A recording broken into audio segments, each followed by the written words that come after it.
So we are at the back wall of the house now. Got Warren here helping us, and what we're doing is we're just getting this timber suspended across here so that it's nice and level and flat across here as well. So this is going to run across the back. Now obviously a large section of this wall, up to about that last bolt actually, is going to be taken out. So this is going to be unsupported across here, and this up to here is going to be taken out as well. So I'll be leaving that section, so it'll be supported across here and then unsupported from here to about there. So what I'm going to be doing is, at the point that I take these bricks out, I'll be putting another 3x8 across the back that laps across the two, and it'll be fixed through there nice and strong.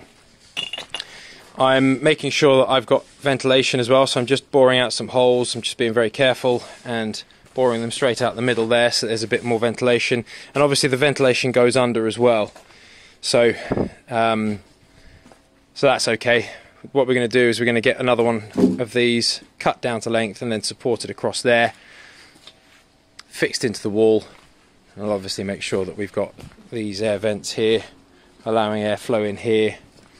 There's going to be air flowing underneath here, and it will flow all around here, it will flow all up in there as well. So the floor is going to be a lot more vented than it was, certainly, because I don't want to repeat that mistake that they made over there 100 years ago.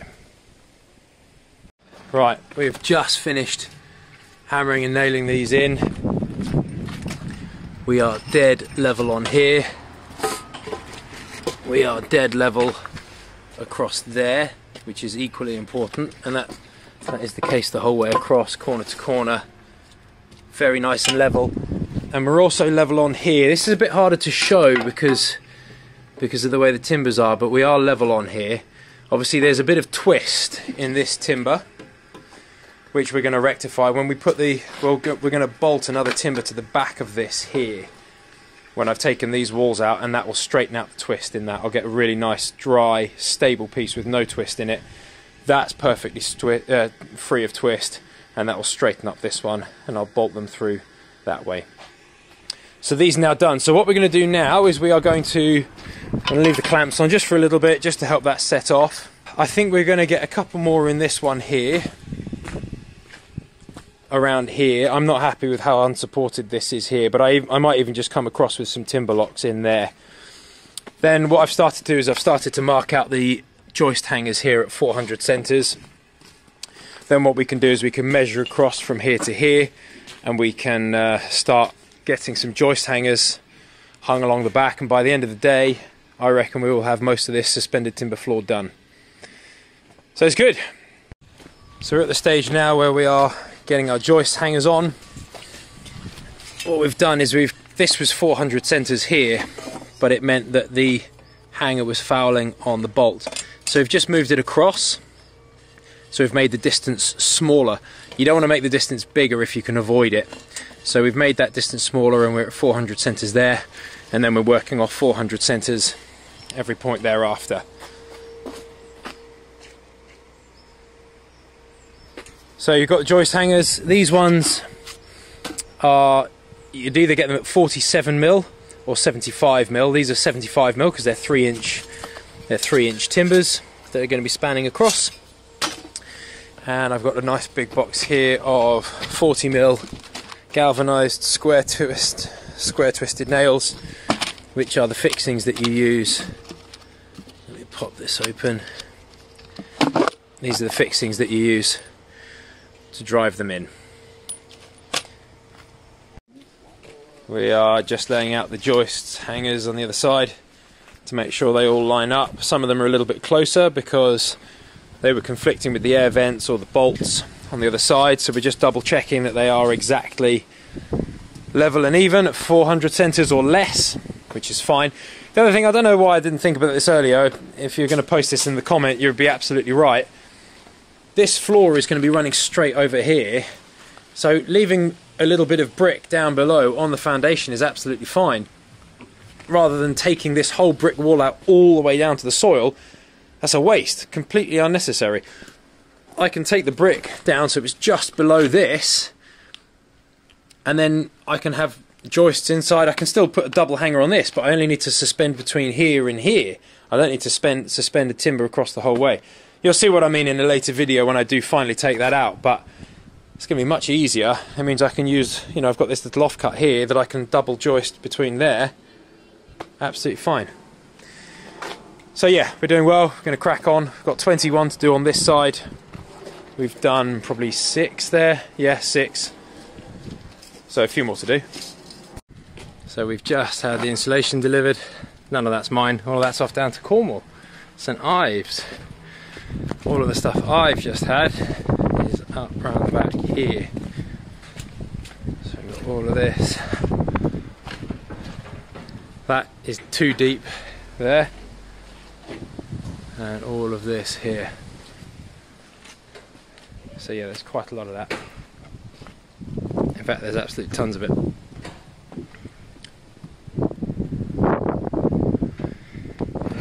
So that's all done now. We're going to carry on with the suspended timber floor with the joists. Right, we have joists all the way along. You'll see some extra fixings in here, additional ones. I wasn't happy with the ones that we had in there, so I've put some extras in. We've gone well above and beyond on the number of fixings we've got on, but it is solid. That is not going anywhere. You can see what I mean by doing just a little double joist here, and then obviously I'm going to have the other joist hangers, the joists sitting on the inside of this wall here.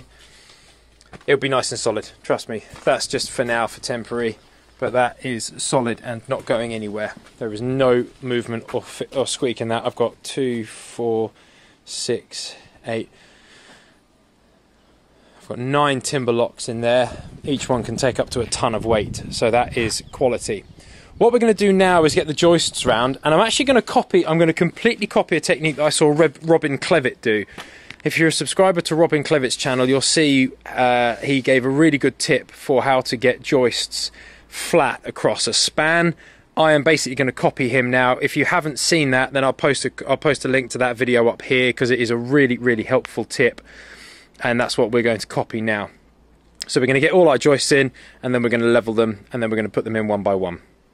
I've got all my timbers lined up here, all 21 of them, and what I'm going to start doing is making sure that the crown is in the middle, at the top. So if I can sight along like this one, at the minute is dipped like this, so this one's going to get flipped over, and then I'm going to check all of them for level. You can see this one's just a little bit lower than this one, so we're going to sort them in height order from highest to lowest, and then that's the order that we'll put them in.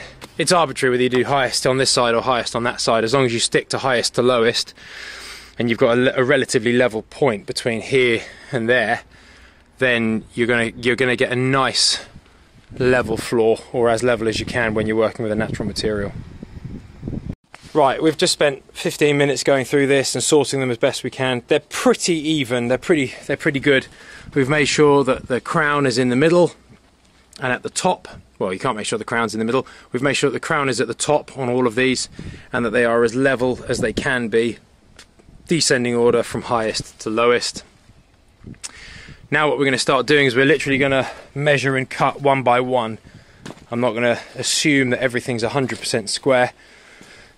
So what we're going to do is we're going to measure from there to there, call out the measurement, chop, slot it in, and we're just going to zip through it, and we'll be done for the day.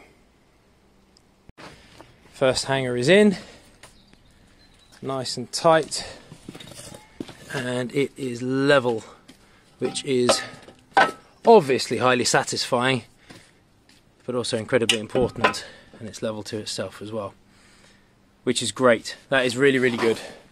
So we're in good shape. So we're just going to keep doing this: measure, cut, install, measure, cut, install. We'll go from there. 4:30 now, and we're going to have to call it because it's starting to get a little bit dusky. The sun's coming down. We are just under halfway there. Just over a third of the way. 2, 4, 6, 8 hangers. Just over a third of the way, which is great, and they are dead level. Look at this, every single one of them is like this. The whole way across. Beautifully level, which is really nice. So I'm very happy with that. So it's really well, it's going really well. We're going to pack up now and then we're going to crack on tomorrow at 8 o'clock. Alright, we are done. The whole of the suspended timber floor is complete for this back section now. It's nice and level and flat the whole way across, which is really good. And it's sturdy. There's one little bit across here which I'm not 100% happy with. This section here, that section there, I'm just going to put another bolt in there and probably another one there. It is sturdy, but it did move down when we were hammering these joists in. So I think another bolt there, doesn't hurt. I've got plenty of them. Now what we're going to do is we are going to clear a lot of this rubble and we're going to put the suspended timber floor in this space here. So yeah, it's a bit wet and miserable to be honest, but it's got to be done. It's not going to do it itself. And at least by clearing all this we'll get nice and warm. It's not cold work doing that. So yeah, bit of heavy lifting and moving to do. We've got a nice fresh skip ready for that. So yeah, gonna crack on with this. So this is all cleared now. It's been 25 minutes, 30 minutes. It goes nice and quickly when there are two of you. So what we're going to do is fold that DPM up and then start putting the suspended timber floor around. Obviously I've got this here, that's the waste pipe for the utility room, so I'll be putting a ledger board up to it, lever gap and then ledger board past it, and then we'll be fixing in across there as well. This should go relatively easily, to be honest. Should go relatively easily. Where this is complicated is the fact that although there's going to be a wall here separating these two floors, this floor needs to be level with that floor, because through here you'll be able to access it and it'll all be one floor coming across and around, because this is going to be the opening into the kitchen diner, and then you'll turn right and you'll go through the door into the utility room here. So we do need to spend a little bit of time just making sure that our floor joists are nice and flush and level with this floor here. So just going to spend a bit of time thinking about how to do that, and then we will get on with it. So the way we have made sure that our joists are going to be the same height here as they are over there is by putting a string up that we have just checked for being perfectly level. Pinned that to that joist there, which is the ledger board, and that then runs straight through and is dead flat. We've set up something to hold it here, and that is perfectly flat. So now we can basically get all of our boards up to that height. So the first one we're going to do is this one that runs across here, and we'll make sure that when we lift it up and fix it in place, the top of the board is level in itself, but is touching that string, because the bottom of that string is the same height as our level. Right, so you can see here the string is bang on top of that. Still a bit of tension on it, which is good, but it's dead on top of that, and that there is bang on. We still need to drill the holes, but also, Warren, can you just run your finger on the edge of that? You can see that is dead level with the top of the brick wall, which is exactly what it should be. So that's good. What I have done is I've just notched the bottom of this. That's less than an inch. But it's about an inch, taking out the bottom of that. This is a 9x2 and it's set in concrete, so that's not going anywhere. I have also drilled a hole to put a fixing in at this point here. Put a fixing in there, right into the brickwork. So we aren't going to have any issues with that. So this is good. This is really good. What we're going to do now is get these other ones measured and set up all along here, and then we can fix them all in place in one go. So that is the level, and it's set. It's dead accurate, which is really good. And also, which is what's quite satisfying and nice, is this is the height that the door will be. I'll unlock this. You can see there's a decent amount of space there. The door can be trimmed, because obviously we'll have the chipboard and we'll have the chipboard and whatever else over it, but that's a decent amount of space at the top and the bottom to get a proper door in. So it'll be nice and flush and flat the whole way around. So what we can do now is we can use this as our level to get across to here.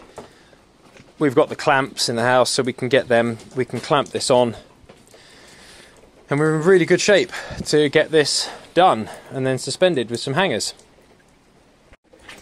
Nice and level across there, and we're basically just going to carry on going the whole way around doing the same thing. Right, it's the next morning, and we basically had to stop early yesterday because of the rain. You see this is all filled up again with swimming pool water. But we finished it. We finished all of this. There's one little board left that I'm going to put in across here, that I'm going to do now. It's going to sit on top of this a little bit, so I'm going to put some damp proof down across there just for the sake of, you know, extra strength and stuff, and then it'll be bolted in here and here, so it'll be very, very sturdy. It won't actually be bearing down on that, but it will be sitting above it. That will be moved out of the way. And once we've done that, right, so you can hear Warren just now around the corner going in, and he's just putting some nails in the sides of the hangers, just using the nail gun because it's fine for that. Basically just in the sides of the hangers here, we're going to be putting 2 nails in each side the whole way along. So once we've swept the water out and we've done those hangers, and I'll finish this one now while Warren's doing that, and then after that we are on to framing out the walls. So hopefully you found that video useful, you found that video helpful, and if you're a recent subscriber to the channel, thank you very much. Nice to have you here with us. The next video is going to be all about framing out the walls, so yeah, hopefully you enjoy it. See you on the next one.